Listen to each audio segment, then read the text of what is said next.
Okay, ನಾವೀಗ ದಾವಣಗೆರೆ ದಕ್ಷಿಣ ವಿಧಾನಸಭಾ ಕ್ಷೇತ್ರದಲ್ಲಿ ಇರ್ತಕ್ಕಂಥದ್ದು ಅಂದರೆ ಶಾಮನೂರು ಶಿವಶಂಕರಪ್ಪನವರು ನಿಧನವಾದ ನಂತರದಲ್ಲಿ ಖಾಲಿಯಾಗಿರ್ತಕ್ಕಂಥ ಒಂದು ದಕ್ಷಿಣ ಕ್ಷೇತ್ರಕ್ಕೆ ಈಗ ಎರಡೂ ಪಕ್ಷದವರು ಕೂಡ ದೊಡ್ಡ ಮಟ್ಟದಲ್ಲಿ ಒಂದು ಪ್ರಚಾರದಲ್ಲಿ ತೊಡಗಿರ್ತಕ್ಕಂಥದ್ದು. ಅದರ ಜೊತೆಗೆ ಈ ಬಾರಿ ದಕ್ಷಿಣ ಕ್ಷೇತ್ರದಲ್ಲಿ ಯಾವ ಪಕ್ಷ ಬಂದರೆ ಅನುಕೂಲ ಆಗುತ್ತೆ, ಯಾವ ಅಭ್ಯರ್ಥಿ ಬಂದರೆ ಅನುಕೂಲ ಆಗುತ್ತೆ ಅನ್ನೋ ವಿಚಾರಕ್ಕೆ ಸಂಬಂಧಪಟ್ಟಂತೆ ನಾವೀಗ ಜನರದ್ದು ಒಂದು ಅಭಿಪ್ರಾಯಗಳನ್ನ ಅವ್ರು ಏನು ಹೇಳ್ತಾರೆ ಅವರಿಂದ ಕೇಳ್ಕೊಂತ ಬರೋಣ ಬನ್ನಿ.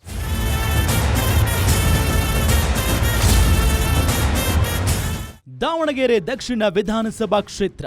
ಈ ಕ್ಷೇತ್ರಕ್ಕೀಗ ಏಪ್ರಿಲ್ 9ನೇ ತಾರೀಕು ಎಲೆಕ್ಷನ್. ಇದು ಎಲೆಕ್ಷನ್ ಅಲ್ಲ, ಬೈ ಎಲೆಕ್ಷನ್. ದಾವಣಗೆರೆ ದಕ್ಷಿಣ ಕ್ಷೇತ್ರದ ಸೋಲೆ ಇಲ್ಲದ ಸರದಾರರಾಗಿದ್ದ ಶಾಮನೂರು ಶಿವಶಂಕರಪ್ಪ ಅವರ ನಿಧನದಿಂದಾಗಿ ನಡೆಯುತ್ತಿರುವ ಉಪಚುನಾವಣೆ ಇದು. 2025ರ ಡಿಸೆಂಬರ್ 14ರಂದು ಶಾಮನೂರು ಶಿವಶಂಕರಪ್ಪ ಮೃತಪಟ್ಟಿದ್ರು. ಅವರ ನಿಧನದಿಂದ ಕ್ಷೇತ್ರದ ಸ್ಥಾನ ತೆರವಾಗಿದ್ದು ಉಪಚುನಾವಣೆ ನಡೆಯುತ್ತಿದೆ. ಕ್ಷೇತ್ರದಲ್ಲಿ 2023ರಲ್ಲಿ ಸತತ 4ನೇ ಬಾರಿ ಗೆದ್ದಿದ್ದ ಶಾಮನೂರು ಶಿವಶಂಕರಪ್ಪ 84,298 ಮತಗಳನ್ನ ಪಡೆದಿದ್ರು. ಪ್ರತಿಸ್ಪರ್ಧಿಯಾಗಿದ್ದ ಬಿಜೆಪಿಯ ಅಜಯ್ ಕುಮಾರ್ 56,410 ಮತಗಳನ್ನ ಪಡೆದಿದ್ದರು. ಜೆಡಿಎಸ್ನ ಅಮಾನತುಲ್ಲಾ ಖಾನ್ 1,296 ಮತ, ಎಸ್ಡಿಪಿಐನ ಇಸ್ಮಾಯಿಲ್ ಜಬೀವುಲ್ಲಾ 1,311 ಮತಗಳನ್ನ ಪಡೆದಿದ್ರು. ಒಟ್ಟು 15 ಅಭ್ಯರ್ಥಿಗಳು ಸ್ಪರ್ಧೆ ಮಾಡಿದ್ದ ಕ್ಷೇತ್ರದಲ್ಲಿ ಶಾಮನೂರು ಬರೋಬ್ಬರಿ 27,888 ಮತಗಳಿಂದ ಗೆದ್ದಿದ್ರು. ದಾವಣಗೆರೆ ದಕ್ಷಿಣ ಕ್ಷೇತ್ರದಲ್ಲಿ ಒಂದು ಕಡೆಗೆ ಸಮರ್ಥೋ, ಇನ್ನೊಂದು ಕಡೆಗೆ ಅಬ್ದುಲ್ ಜಬ್ಬಾರು ಅಥವಾ ಮುಸ್ಲಿಂ ಮುಖಂಡರು ಅನ್ನುವಂಥ ಪ್ರಶ್ನೆ ಇದ್ದಿದ್ರೆ, ಮತ್ತೊಂದು ಕಡೆಗೆ ಬಣ ಬಡಿದಾಟದಲ್ಲಿರ್ತಕ್ಕಂತಹ BJPಯಲ್ಲಿ ಯಾರಿಗೆ ಟಿಕೆಟ್ ಸಿಗುತ್ತೆ ಅನ್ನೋಂಥದ್ದು ಕೂಡ ಗೊಂದಲ ವಿಚಾರ ಆಗಿರ್ತಕ್ಕಂಥದ್ದು. ಯಾಕಂದರೆ ರೇಣುಕಾಚಾರ್ಯ ಅವರ ಒಂದು ಬಣದಿಂದ ಅಜಯ್ ಕುಮಾರ್ ಅವರಿಗೆ ಟಿಕೆಟ್ ಕೊಡಬೇಕು ಅಂತ ಒಂದು ಕಡೆಗೆ ಆದರೆ, ಮತ್ತೊಂದು ಕಡೆಗೆ GM ಸಿದ್ದೇಶ್ವರ ಅವರ ಬಣದಿಂದ ಶ್ರೀನಿವಾಸ್ ದಾಸ್ಕರಪ್ಪ ಆಗಿರ್ಬೋದು, ಯಶವಂತರಾವ್ ಜಾಧವ್ ಆಗಿರ್ಬೋದು, ರಾಜನಹಳ್ಳಿ ಶಿವಕುಮಾರ್ ಆಗಿರ್ಬೋದು, ಇನ್ನೂ ಹಲವು ಮುಖಂಡರಿದ್ದಾರೆ. ಇವಿಬ್ಬರ ನಡುವಿನ ಗುದ್ದಾಟದಲ್ಲಿ ಎಲ್ಲಿ ಕಾಂಗ್ರೆಸ್ಗೆ ಒಂದು ಲಾಭ ಆಗುತ್ತೋ ಅನ್ನುವಂಥದ್ದು ಕೂಡ ಪ್ರಶ್ನೆ ಇದ್ದಿರ್ತಕ್ಕಂಥದ್ದು. ಇನ್ನು ಈ ಸಂಬಂಧಪಟ್ಟಂತೆ ಯಾರಿಗೆ ಅನುಕೂಲ ಆಗುತ್ತೆ, BJPಯ ಒಂದು ಬಣ ರಾಜಕೀಯದಲ್ಲಿ ಕಾಂಗ್ರೆಸ್ಗೆ ಎಷ್ಟರ ಮಟ್ಟಿಗೆ ಅನುಕೂಲ ಆಗುತ್ತೆ ಅನ್ನೋ ಸಂಬಂಧಪಟ್ಟಂತೆ ಜನರನ್ನ ಮಾತಾಡ್ಕೊಂತ ಹೋಗ್ತೀನಿ, ಬನ್ನಿ. ಯಜಮಾನ ಶಾಮನೂರು ಶಿವಶಂಕರಪ್ಪ ಇರೋ ಮಠ ಎಲ್ಲ ಚೆನ್ನಾಗಿತ್ತು. ರಾಜಕಾರಣಿಗಳು ಬಿಟ್ಟರೆ ಜನಗಳಿಗೇನು ಅನುಕೂಲ ಚುನಾವಣೆಗಳು ಇತ್ತೀಚೆಗೆ ಬರ್ತಾ ಇಲ್ಲ. BJP ಒಣ ರಾಜಕೀಯ ಬಿಟ್ಟು ಒಗ್ಗಟ್ಟಿಂದ ಮಾಡಿದ್ರೆ BJP ಗೆಲ್ಲುತ್ತೆ. BJP ಪಕ್ಷ ಬಂದರೆ ಭಾರಿ ಚೆನ್ನಾಗಿದೆ. ನಿಜವಾಗ್ಲೂ ಭಾಳ ನೊಂದು ಬಿಟ್ಟಿದ್ದೀವಿ. ಕಾಂಗ್ರೆಸ್ ಬಂದರೆ ಅಭಿವೃದ್ಧಿ ಆಗೋದು. BJP ಒಣ ರಾಜಕೀಯ ಬಿಟ್ಟು ಒಗ್ಗಟ್ಟಿಂದ ಮಾಡಿದ್ರೆ ಖಂಡಿತವಾಗಿ BJP ಗೆಲ್ಲುತ್ತೆ. ಇದು ಕಾಂಗ್ರೆಸ್ ಬಂದು ಏನು ವರ್ಕೌಟ್ ಆಗಿಲ್ಲ, ಏನು ಕೆಲಸಗಳು ಮಾಡಿಲ್ಲ. ಏನು ಸರ್, BJP ಬರಬೇಕು ಸರಿ. BJP ಬಂದು ಒಂದು ಒಳ್ಳೆ ಅನುಕೂಲ ಆಗುತ್ತೆ ಅಂತ ನನ್ನ ಭಾವನೆ. ಈಗ ಬಣ ರಾಜಕೀಯ ಎಲ್ಲ ಬಿಟ್ಟು ಎಲ್ಲ ಒಂದಾಗಿದೆ ಸರ್. ಈಗ ನೋಡೋಣ, ಅದೇ ಒಗ್ಗಟ್ಟಿಂದಿದ್ರೆ ಖಂಡಿತವಾಗಿ ದಾವಣಗೆರೆ ಗೆಲ್ಬೋದು. ಮುಂದುವರಿಬೇಕು. GM ಸಿದ್ದೇಶ್ವರ, ರೇಣುಕಾಚಾರ್ಯ ಎಲ್ಲ ಒಂದಾಗಿ ಹೋರಾಡಿದರೆ ಖಂಡಿತವಾಗಿ ನಾವು ದಾವಣಗೆರೆ BJP ಗೆಲ್ಬೋದು, 100% ಗೆಲ್ಬೋದು. ಬಣ ರಾಜಕೀಯ ಬಿಡಬೇಕು ಇವರು. ಫಸ್ಟು ಮನೇಲಿ ಕೂತ್ಕೊಂಡು ಮಾಡಿದೆ, ಅಲ್ಲಿ ಕೂತ್ಕೊಂಡು ಈ ಮಾತಾಡಿದ್ರೆ ಬಿಡಬೇಕು, ಬಿಟ್ಟು ಒಗ್ಗಟ್ಟಾಗಿ ಒಂದು ಮಾಡಿದರೆ BJP ಖಂಡಿತವಾಗಿ ಗೆಲ್ಲುತ್ತೆ. ಸರ್, ದಕ್ಷಿಣ ಕ್ಷೇತ್ರದಲ್ಲಿ ಯಾರು 5 ಜನರಲ್ಲಿ ಲೀಸ್ಟ್ ಯಾರಿಗೆ ಕೊಟ್ಟಿದ್ದಾರೋ ಅದು 5 ಜನ ಬಂದರೂ ಯಾರಾದರೂ ಗೆಲ್ಬೋದು. ಅಜಯ್ ಕುಮಾರ್ ಆಗ್ಬೋದು, ಶ್ರೀನಿವಾಸ್ ದಾಸ್ಕರಪ್ಪ ಆಗಿರ್ಬಾರ್ದು, ದೇವಮಣಿ ಅಶೋಕ್ ಇವರಾಗಿರ್ಬೋದು, ಯಾರಾದರೂ ಬರ್ಬೋದು ಸರ್. ಯಾರು ಒಗ್ಗಟ್ಟಿನ ಮಾಡಿ ಎಲ್ಲ ಕೆಲಸ ಆಗುತ್ತೆ ಸರ್. ಒಗ್ಗಟ್ಟಿರ್ಬೇಕು main sir. ಈ ಬಾರಿ BJP ಪಕ್ಷ ಬಂದರೆ ಭಾರಿ ಚೆನ್ನಾಗಿದೆ. ನಿಜವಾಗ್ಲೂ ಭಾಳ ನೊಂದು ಬಿಟ್ಟಿದ್ದೀವಿ. ಈ ಬಾರಿ BJP ಪಕ್ಷವನ್ನು ಗೆಲ್ಲಿಸ್ಬೇಕಂತಂದು ನಾವು ಭಾಳ ಪ್ರಯತ್ನದಲ್ಲಿದ್ದೀವಿ. ಇಷ್ಟು ವರ್ಷ ನೋಡಿ ಸಾಕಾಗಿದೆ. ಈ ಕಾಂಗ್ರೆಸ್ ಸರ್ಕಾರ ಬಂದು ಯಾವ ಥರ ಹೆಂಗಿದೆ ಹೆಂಗಿಲ್ಲ ನಾವೆಲ್ಲ ಹೇಳಬಾರ್ದು. ಆ ಥರ ಎಲ್ಲ ಒಂಥರ ನಾವು ಚಿತ್ರಹಿಂಸೆ ಅನುಭವಿಸ್ತಾ ಇದ್ದೀವಿ. ಅವಶ್ಯಕತೆ ಇಲ್ಲ ನಮಗೆ ಈ ಸಲ ಕಾಂಗ್ರೆಸ್ ಸರ್ಕಾರ. ಏನು ಸರ್, ಪ್ರತಿ ಒಂದು ಕಡೆನೂ ನಾವು ಎಲ್ಲಿ ದುಡಿಮೆ ಮಾಡೋಕ್ಕಾಗ್ತಾ ಇಲ್ಲ, ನಮಗೆ ಒಂದು ಸೌಲಭ್ಯ ಇಲ್ಲ. ಏನೇ ಮಾಡ್ತಾಯಿದ್ರು ಎಲ್ಲ ಅವರವರೇ ಒಳಗೆ ಮಾಡಿಕೊಂಡು ನಮಗೆ ಏನಂತ ಮಾಡಿಕೊಡ್ತಾರೆ. ಏನಾಗಿದೆ ಸರ್, ಮಾಡ್ತಿದ್ದಾರೆ ಅಂದರೆ ಎಲ್ಲ ಬೇಕಾಗ್ಬಿಟ್ಟು ವೇಸ್ಟೇಜು. ಬಂದರೆ ಭಾರಿ ಅನುಕೂಲ ಇದೆ. ನಮ್ಮ ಇವರು ಅಜಯ್ ಕುಮಾರ್ ಅಂತ ಇದ್ದಾರೆ, ಅವ್ರು ಬಂದರೆ ಚೆನ್ನಾಗಿದೆ. ನಾವು ಈ ಸಲ ಅವ್ರಿಗೆ ಸಲ್ಲಿಸ್ಬೇಕಂತಂದು ಇದ್ದೀವಿ. ಟಿಕೆಟ್ ಅಲ್ಪಸಂಖ್ಯಾತರಲ್ಲಿ ಯಾರಿಗೆ ಕೊಟ್ಟರು ಈ ಸಲ ಕಾಂಗ್ರೆಸ್ ಗೆಲ್ಲೋದು ಚಾನ್ಸಸ್ ಇದೆ, ಅಲ್ಪಸಂಖ್ಯಾತರಿಗೆ ಕೊಟ್ಟರೆ. ಯಾಕಂದರೆ ಇಲ್ಲಿ more than 85,000 vote minority votes ಇದೆ ಇಲ್ಲಿ. ಮತ್ತು ಇಲ್ಲಿ ಬ್ಯಾಕ್ವರ್ಡ್ ಕಮ್ಯುನಿಟಿ ವೋಟ್ಸು ಸಹ ಭಾಳಷ್ಟು ಇದೆ. SC ST ಆಗಲಿ, ಬ್ಯಾಕ್ವರ್ಡ್ ಕಮ್ಯುನಿಟಿ ಓಟ್ಸು ಭಾಳಷ್ಟು ಇದೆ. ಅವ್ರು ಕಾಂಗ್ರೆಸ್ಸಿಗೆ ಬಿಟ್ಟು ಬಿ ಜೆ ಪಿಗೆ ಏನು ಓಟ್ ಹಾಕಲ್ಲ. ಈಗ ಸಮರ್ಥ ಅವರಿಗೆ ಟಿಕೆಟ್ ಕೊಡಲಿಲ್ಲ ಅಂತ ಹೇಳಿದರೆ ಅವ್ರು ಏನಾರ ಇಂಡಿಪೆಂಡೆಂಟ್ ನಿಂತ್ಕೊಂಡ್ರೆ ಏನಾರ ಡ್ಯಾಮೇಜ್ ಆಗ್ಬೋದು ಹೊರತು ಅವರು ಅವರಿಗೆ ಈ ಸಲ ಏನಾರ ಸಮರ್ಥಿಗೆ ಕಾಂಗ್ರೆಸ್ ಪಾರ್ಟಿಯಿಂದ ಟಿಕೆಟ್ ಕೊಟ್ಟರೆ ಭಾಳಷ್ಟು ಮುಸ್ಲಿಮ್ಸ್ ಇವನ್ ಅದರ್ ಕ್ಯಾಸ್ಟ್ನವರು ಅಪ್ಸೆಟ್ ಇದ್ದಾರೆ. ಹಾಗಾಗಿ ಸಮರ್ಥ ಅವ್ರಿಗೆ ಈ ಸಲ ಓಟ್ ಹಾಕಲ್ಲ, ಸೋಲಿಸ್ತಾರೆ ಈ ಸಲ ಜನ. ಬಿ ಜೆ ಪಿಗೆ ಪ್ಲಸ್ ಪಾಯಿಂಟ್ ಆಗೋದು ಅದು ಸೆಕೆಂಡ್ರಿ. ಅದು ಈಗ ಇವರು ಅವರು ಅಜ್ಜವ್ರು ಇದ್ದ ಕಾಲದಲ್ಲಿನೂ ಸಹ ನಾನು ಇದೇ ಕೊನೆ ಚುನಾವಣೆ ಅಂತ ಒಂದು 3-4 ಚುನಾವಣೆ ಅವ್ರು ಮಾಡ್ಕೊಂಡ್ರು, ಗೆದ್ದಿದ್ದಾರೆ ಅವರು. ಈಗ ಅವರು ಇವಾಗ ಇಲ್ಲ, ಈಗ ಅವ್ರ ಮಾತು ಉಳಿಸ್ಕೊಡ್ಬೇಕು. ಅವರು ಎಸ್ ಮಲ್ಲಿಕಾರ್ಜುನ ಅವರು ಅವ್ರ ಮಾತು ಉಳಿಸ್ಕೊಡ್ಬೇಕು, ಇಲ್ಲ ಅಂದರೆ ಅವ್ರ ಆತ್ಮಕ್ಕೆ ಶಾಂತಿ ಸಿಗಲ್ಲ.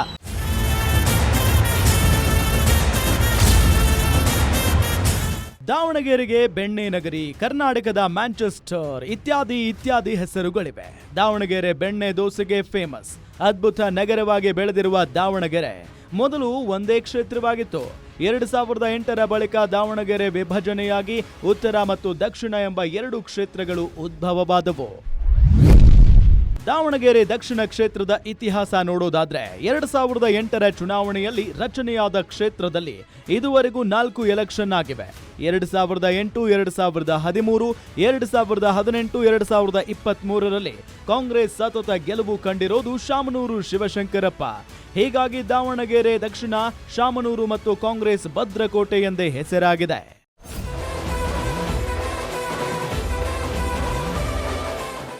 ಹೈಕಮಾಂಡ್ ಯಾರಿಗೆ ಕೊಡ್ತದೆ ಅದಕ್ಕೆ ನಾವು ಓಕೆ, ಅದು ಕಾಂಗ್ರೆಸ್ ಕೆಲಸ ಮಾಡ್ತೀವಿ ನಾವು.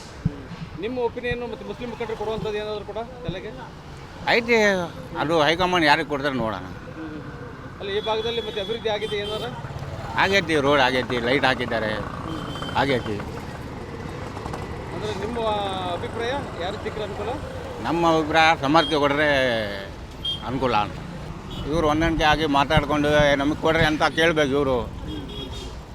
ಅಲ್ಲಿ ಹಿಂಗೆ ಹೊಡೆದಕ್ಕಿಂತ ಹೋದ್ರೆ ಮತ್ತೆ B J P plus point ಆಗುತ್ತೆ. ಇದು ಪ್ಲಸ್ ಪಾಯಿಂಟ್ ಆಗತ್ತೆ. ಹಿಂಗೆ ಅರ್ಧ ಬಿರ್ಧ ಆಗ್ಬಿಡ್ತದೆ ಒಟ್ಟು. ಹೊಂದ್ಕೊಂಡು ಮಾಡ್ಕೊಂಡು ಹೋಗಬೇಕು, ಕುತ್ಕೊಂಡು ಮಾತಾಡ್ಕೋಬೇಕು, ಹೊಂದ್ಕೊಂಡ್ಕೋಬೇಕು. ಆದರೆ ಸರಿ ಆಗ್ತದೆ ಎಲ್ಲ. ಕಾಂಗ್ರೆಸ್ ಟಿಕೆಟ್ ಯಾರಿಗೆ ಸಿಗ್ತೈತಿ ಅವ್ರಿಗೆ ಓಟ್ ಆಗ್ತದೆ ನಮ್ಮದು. ಈಗ ಇದರಲ್ಲಿ ಬರಬೇಕಾದ್ರೆ ಕಾಂಗ್ರೆಸ್ ಬಂದರೆ ಅಭಿವೃದ್ಧಿ ಆಗೋದು.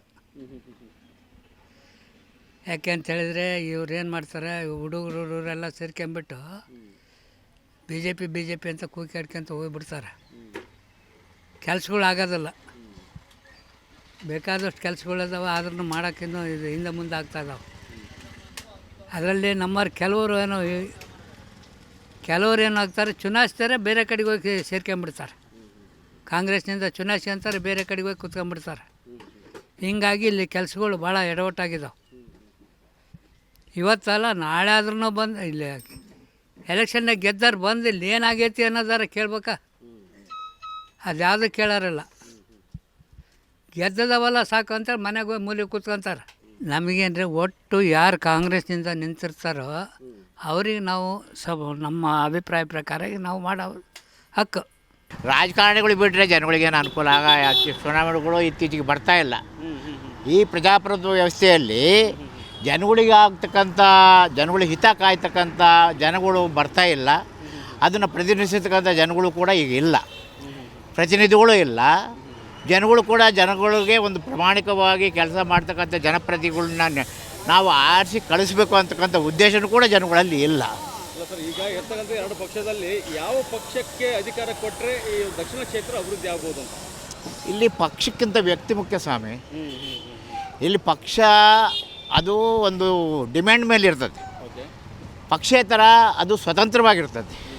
ಇಲ್ಲಿ ಪಕ್ಷಕ್ಕಿಂತಲೂ ಪಕ್ಷೇತರ ಅಭ್ಯರ್ಥಿ ಒಳ್ಳೆಯನಾಗಿದ್ದರೆ ಪಕ್ಷೇತರ ಅಭ್ಯರ್ಥಿಗೆ ನಾವು ಯಾಕೆ ಚುನಾವಣೆಯಲ್ಲಿ ಆಯ್ಕೆ ಮಾಡಬಾರ್ದು ಅಂತ ಒಂದು ಪ್ರಶ್ನೆ. ಅಲ್ಲ, ಯಾರೇ ಬಂದರು ಅಂದ್ರಲ್ಲ, ವ್ಯಕ್ತಿನ ಆಧರಿಸಿ ನಾವು ಚುನಾವಣೆಯನ್ನು ನಡೆಸಬೇಕು. ಪಕ್ಷನ ಆಧರಿಸಿ ನಾವು ಚುನಾವಣೆಯನ್ನು ನಡೆಸ್ಕೊಡ್ದು. ಹಣ ಆಮಿಷಕ್ಕೆ ಬಲಿ ಹಾಕ್ಕೊಡ್ದು, ಯಾವುದೇ ಒತ್ತಡಕ್ಕೂ ಬಲಿ ಹಾಕ್ಕೊಡ್ದು. ಜಾತಿನ ಬಿಟ್ಟು ನಾವು ಜಾತಿ ಮನೆ ಒಳಗಡೆಗೆ, ಜಾತಿ ಮನೆ ಒಳಗಡೆಗೆ ಹೊರತು ಸಾರ್ವಜನಿಕವಾಗಿ ನಾವು ಜಾತಿಯನ್ನು ಪ್ರತಿನಿಧಿಸಬಾರ್ದು. ಒಂದು ಮುಕ್ತವಾದ, ಒಂದು ಪ್ರಾಮಾಣಿಕವಾದ ಚುನಾವಣೆ ಬರಬೇಕು. ರಾಜ್ಯ ಆಡಳಿತ ಅಲ್ಲ, ಇದು ಪ್ರಜಾಪ್ರಭುತ್ವ ಅಂದರೆ ಪ್ರಜೆಗಳಲ್ಲಿ ಬದಲಾವಣೆ ಆಗಬೇಕು. ಜನಪ್ರತಿನಿಧಿಗಳು ಕೂಡ ಬದಲಾವಣೆ ಆಗಬೇಕು. ಎಲ್ಲ ರೀತಿಯಲ್ಲೂ ಕೂಡ ಬದಲಾವಣೆ ಆದಾಗ ದೇಶದಲ್ಲಿ ಒಂದು ಬದಲಾವಣೆಯ ವ್ಯವಸ್ಥೆ ಕಾಣ್ತೇವೆ ಹೊರತು ಇದು ರಾಜಪ್ರಭುತ್ವ ಆಗಬಾರ್ದು. ರಾಜಪ್ರಭುತ್ವಕ್ಕೂ ಪ್ರಜಾಪ್ರಭುತ್ವಕ್ಕೂ ಭಾಳ ವ್ಯತ್ಯಾಸ ಇದೆ.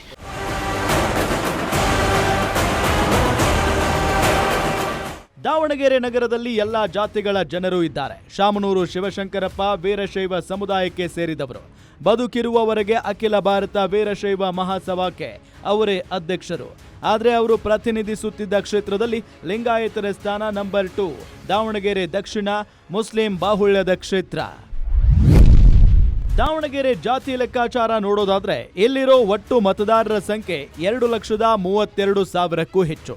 ಇದರಲ್ಲಿ ಮುಸ್ಲಿಂ ಮತದಾರರು 85,000ಕ್ಕೂ ಹೆಚ್ಚಿದ್ದರೆ ಎರಡನೇ ಸ್ಥಾನದಲ್ಲಿರುವುದು ಲಿಂಗಾಯತರು. 35,000ಕ್ಕೂ ಹೆಚ್ಚು ಲಿಂಗಾಯತರು ಇರೋ ಕ್ಷೇತ್ರದಲ್ಲಿ ಕುರುಬರಿಗೆ 3ನೇ ಸ್ಥಾನ. 23,000ಕ್ಕೂ ಹೆಚ್ಚಿದ್ದಾರೆ. ಎಸ್ಸಿ 21,000ಕ್ಕೂ ಹೆಚ್ಚಿದ್ರೆ ಎಸ್ಟಿ ಸಮುದಾಯ 30,000ಕ್ಕೂ ಹೆಚ್ಚು ಮತದಾರರನ್ನ ಒಳಗೊಂಡಿದೆ. ಮರಾಠರು ಇರುವ ಕ್ಷೇತ್ರದಲ್ಲಿ 7,000ಕ್ಕೂ ಹೆಚ್ಚು ಮತದಾರರಿದ್ದು ಉಪ್ಪಾರರು ಕೂಡ 6,000 ಇದ್ದಾರೆ. ಇತರರು ಅಂದ್ರೆ ಕ್ರಿಶ್ಚಿಯನ್, ಜೈನರು ಸೇರಿದಂತೆ 30,000ಕ್ಕೂ ಹೆಚ್ಚು ಮತದಾರರಿದ್ದಾರೆ. ಇವಾಗ ದಕ್ಷಿಣದಲ್ಲಿ ಮಾತುಕತೆ ನಡೀತಿದೆ ಮತ್ತು ಮುಸ್ಲಿಮ್ಸು ಮತ್ತು ಎರಡು ಧರ್ಮದ ಬಗ್ಗೆ ಮಾತಾಡ್ತಾ ಇದ್ದಾರೆ. ಈಗ ಎಲ್ಲ ಒಳ್ಳೆ ವ್ಯಕ್ತಿಗೆ ಕೊಟ್ಟರೆ ನಮ್ಮ ಕಾರ್ಯಕ್ರಮಗಳು ಒಳ್ಳೆವಾಗ್ತವೆ. ಕೆಲವೊಂದು ಈ ಕಡೆ ಎಲ್ಲ ಡೆವಲಪ್ಮೆಂಟ್ ಏನೂ ಇರಲಿಲ್ಲ. ಈ ಡೆವಲಪ್ಮೆಂಟು ಶಾಮನೂರು ಶಿವಶಂಕರಪ್ಪರ ಮಠ ಏನೂ ಯಾವ ಮಾತುಗಳು ನಡೀಲಿಲ್ಲ. ಇವಾಗ ಶಾಮನೂರು ಶಿವಶಂಕರಪ್ಪ ಅವರು ಹೋದ ಮೇಲೆ ಈ ಥರ ಮಾತುಗಳು ನಡೀತದವೆ. ಅಂದರೆ ಯಾರಿಗೆ ಅನುಕೂಲ ಆಗುತ್ತೆ, ಯಾರಿಗೆ ಸಿಗುತ್ತೆ ಅನ್ನೋದು ನಮಗೂ ಗೊತ್ತಾಗ್ತಾ ಇಲ್ಲ. ಒಳ್ಳೆ ವ್ಯಕ್ತಿನ ಕೊಟ್ಟರೆ ಭಾಳ ನಮ್ಮ ಏರಿಯಾ ಕಡೆನೂ ನಮ್ಮ ದಕ್ಷಿಣಕ್ಕೆ ಒಳ್ಳೆ ವ್ಯಕ್ತಿನ ಕೊಡ್ಬೇಕಂತೇಳಿ ನಮ್ಮ ಸಮೀಕ್ಷೆ. ಈಗ ಸರ್, ಈಗ ಕಾಂಗ್ರೆಸ್ ಸಮರ್ಥನೆ ಕೊಟ್ಟರೆ ಅನುಕೂಲ ಆಗುತ್ತೆ, ಅಬ್ದುಲ್ ಜಬ್ಬರ್ ಕೊಟ್ಟರೆ ಅನುಕೂಲ ಆಗುತ್ತೆ ಸರ್? ಅದು ನಮಗೆ ಇಬ್ಬರು ಒಳ್ಳೆಯದೇ ಆಗುತ್ತೆ. ಅಂದರೆ ಅನುಕಂಪ, ಯಾಕಂದರೆ ಶಾಮನೂರು ಶಿವಶಂಕರ ಮೊಮ್ಮಗ ಆಗಿದ್ದಕ್ಕೆ ಅವ್ರು ಕೇಳ್ತಾ ಇದ್ದಾರೆ ಸರ್. ಎರಡೂ ಪಡಂಗದವರು ಎಸ್ ಮಲ್ಲಿಕಾರ್ಜುನ್ ಅವರು ಮತ್ತು ಜಬ್ಬರ್ ಸಾಹೇಬರು ಮತ್ತು ಯಾರು ಎಲ್ಲ ಸೇರ್ಕೊಂಡು ಕುಂತು ಮಾತುಕತೆ ಮಾತಾಡಿ ಯಾರು ತೀರ್ಮಾನ ಮಾಡ್ಕೊಂಡು ಹೈಕಮಾಂಡ್ ಯಾರಿಗೆ ಅನುಕೂಲ ಮಾಡಿಕೊಡ್ತಾರೆ ಅವ್ರಿಗೆ ಒಳ್ಳೇದಾಗಬೇಕಂತೇಳಿ ನಾವು ಕೇಳ್ತೀವಿ ಸರ್. ಇಲ್ಲ ಸರ್, ನಮಗೆ ಆ ಪಕ್ಷ ಈ ಪಕ್ಷ ಅಂತ ಏನು ಇಲ್ಲ ಸರ್. ಈಗ ಕಾಂಗ್ರೆಸ್ ಪಕ್ಷ ಇದೆ. ಕಾಂಗ್ರೆಸ್ ಪಕ್ಷದಿಂದ ಅಭಿವೃದ್ಧಿ ಆಗಿದೆ. ಅಷ್ಟು ಅಭಿವೃದ್ಧಿ ಆದರೆ ಒಳ್ಳೆಯದು. ಅಂದರೆ ಇಲ್ಲಿ ಗಂಟ ನಮಗೆ ಕಾಲೇಜ್ ಇಲ್ಲ, ಆಮೇಲೆ ಒಳ್ಳೆಯ ಒಂದು ಶಿಕ್ಷಣಕ್ಕೆ ಒಂದು ಆಸ್ಪತ್ರೆ ಇಲ್ಲ. ಬಡ ಜನರ ಭಾಳ ಅದೀವಿ ನಾವು ಈ ಕಡೆ. ಕೂಲಿ ಮಾಡ್ಕೊಂಡು ತಿನ್ನೋರದೀವಿ ಸರ್. ನಮಗೆ ಒಳ್ಳೆಯ ವ್ಯಕ್ತಿಯನ್ನು ಹೈಕಮಾಂಡ್ ಕೊಟ್ಟರೆ ಸಂತೋಷ ಆಗುತ್ತೆ ಸರ್.